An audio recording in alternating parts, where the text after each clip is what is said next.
Alcoholics anonymous தினமும் நம் சிந்தனை. ஏப்ரல் 8. ஒரு உள்நோக்கிய பார்வை. நமது இயல்பான இயற்கையான ஆசைகள் நம்மை பாதித்து நாம் இருக்கும் நிலைக்கு எவ்வாறு நம்மை கொண்டு வந்தன என்பதை துல்லியமாக அறிந்து கொள்ள விரும்புகின்றோம். இந்நிலை நமக்கும் பிறருக்கும் எந்த ஒரு துன்பத்தை அளித்தது என்பதை நேர்மையாக காண விரும்புகின்றோம். நமது உணர்ச்சிகளில் உள்ள குறைகளை அறிந்து கொண்டால் அவற்றை திருத்துவதற்கு நாம் முயற்சி எடுக்க முடியும். இன்று நான் மதுவுக்கு அடிமை இல்லை.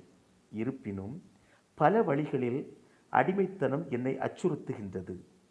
என் தனித்தன்மை, என் ஆசைகள், என் கனவுகள் கூட என்னை அடிமைப்படுத்த முயல்கின்றன.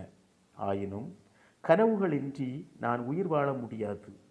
கனவுகளின்றி என்னை முன்னேற்ற பாதையில் இட்டு செல்ல வேறெதுவும் இல்லை. என்னை விடுவிக்க நான் என்னுள் பார்க்க வேண்டும்.